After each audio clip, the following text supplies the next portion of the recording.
आज मैं आकांक्षा गुरुबहन आप लोगों को श्री वाल्मीकि रामायण का अयोध्या कांड का 73वां सर्ग सुनाती हूँ, जिसमें भरत का कैकेयी को धिक्कारना और उसके प्रति महान रोष प्रकट करना है। पिता के परलोकवास और दोनों भाइयों के वनवास का समाचार सुनकर भरत दुख से संतप्त हो उठे और इस प्रकार बोले, हाय तूने मुझे मार डाला, मैं पिता से सदा के लिए बिछुड़ गया और फिर तुल्य बड़े भाई से भी बिलग हो गया। अब तो मैं शोक में डूब रहा हूँ, मुझे यहाँ राज लेकर क्या करना है। तूने राजा को परलोकवासी तथा राम को तपस्विनी बनाकर मुझे दुख पर दुख दिया है, घाव पर नमक सा छिड़क दिया है। तू इस कुल का विनाश करने के लिए काल रात्रि बनकर आई थी। मेरे पिता ने तुझे अपनी पत्नी क्या बनाया, दहकते हुए अलंकार को हृदय से लगा लिया था, किंतु उस समय यह बात उनकी समझ में नहीं आई थी। पाप पर ही दृष्टि रखने वाली कुल कलंकनी, तूने मेरे महाराज को काल के गाल में डाल दिया और मोहवश इस कुल का सुख सदा के लिए छीन लिया। तुझे पाकर मेरे सत्य प्रतिज्ञ महायशस्वी पिता महाराज दशरथ इन दिनों दुख से संतप्त होकर प्राण त्यागने को विवश हुए। बता, तूने मेरे धर्म वत्सल पिता महाराज दशरथ का विनाश क्यों किया, मेरे बड़े भाई श्री राम को क्यों घर से निकाला और वे भी क्यों तेरे ही कहने से वन को चले गए। कौशल्या और सुमित्रा भी मेरी माता कहलाने वाली तुझ कैकेयी को पाकर पुत्र शोक से पीड़ित हो गई। अब उनका जीवित रहना अत्यंत कठिन है।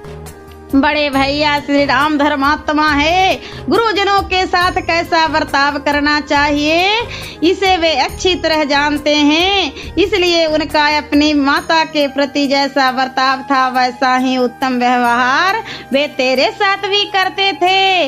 मेरी बड़ी माता कौशल्या भी बड़ी दूरदर्शनी है, वे धर्म का ही आश्रय लेकर तेरे साथ बहन का बर्ताव करती हैं। पापनी, उनके महात्मा पुत्र को चीर और वल्कल पहनाकर तूने वन में रहने के लिए भेज दिया, फिर भी तुझे शोक क्यों नहीं हो रहा है। श्री राम किसी की बुराई नहीं देखते, बेसूर वीर पवित्र आत्मा और यशस्वी हैं, उन्हें चीर पहनाकर वनवास दे देने में तू कौन सा लाभ देख रही है। तू लोभिन है, मैं समझता हूँ, इसलिए तुझे यह पता नहीं है कि मेरा श्री राम जी के प्रति कैसा भाव है, तभी तूने राज के लिए यह महान अनर्थ कर डाला है। मैं पुरुष सिंह श्री राम और लक्ष्मण को न देखकर किस शक्ति के प्रभाव से इस राज की रक्षा कर सकता हूँ। मेरे बल तो मेरे भाई ही हैं। मेरे धर्मात्मा पिता महाराज दशरथ भी सदा उन महातेजस्वी बलवान श्री राम का ही आश्रय लेते थे, ठीक उसी तरह जैसे मेरु पर्वत अपनी रक्षा के लिए अपने ऊपर उत्पन्न हुए गहन वन का ही आश्रय लेता है।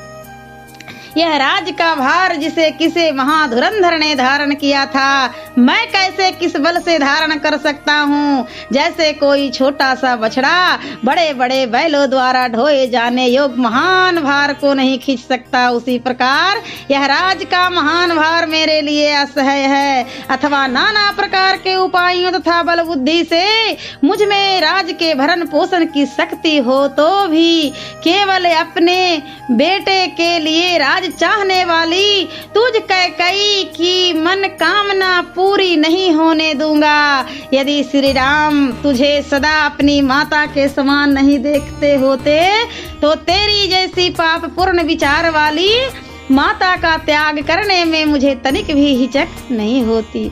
उत्तम चरित्र से गिरी हुई पापनी, मेरे पूर्वजों ने जिसकी सदा निंदा की है वह पाप पर ही दृष्टि रखने वाली बुद्धि तुझ में कैसे उत्पन्न हो गई। इस कुल में जो सबसे बड़ा होता है उसी का राज्याभिषेक होता है। दूसरे भाई सावधानी के साथ बड़े की आज्ञा के अधीन रहकर काज करते हैं। क्रूर स्वभाव वाली कैकेयी मेरी समझ में तो तू राजधर्म पर दृष्टि नहीं रखती है अथवा उसे बिल्कुल नहीं जानती। राजाओं के बर्ताव का जो सनातन स्वरूप है उसका भी तुझे ज्ञान नहीं है। राजकुमारों में जो ज्येष्ठ होता है सदा उसी का राजा के पद पर अभिषिक्त किया जाता है। सभी राजाओं के यहाँ समान रूप से इस नियम का पालन होता है। इक्ष्वाकु वंशी नरेशों के कुल में इसका विशेष आदर है, जिनकी एकमात्र धर्म से ही रक्षा होती आई है तथा जो कुलोचित सदाचार के पालन से ही सुशोभित हुए हैं, उनका यह चरित्र विषयक अभिमान आज तुझे पाकर तेरे संबंध के कारण दूर हो गया। महाभागे, तेरा जन्म भी तो महाराज कैकेयी के कुल में हुआ है, फिर तेरे हृदय में यह निंदित बुद्धि मोह कैसे उत्पन्न हो गया?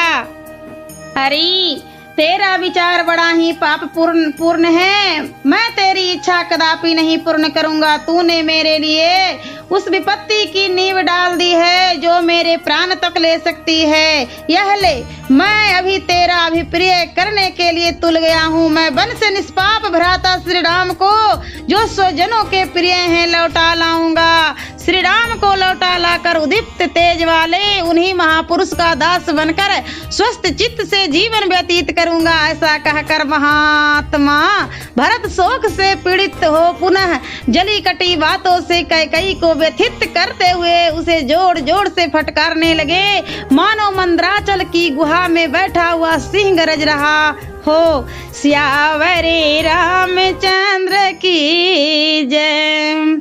और मैं अगले वीडियो में अयोध्या कांड का 74वां सर्ग सुनाऊंगी।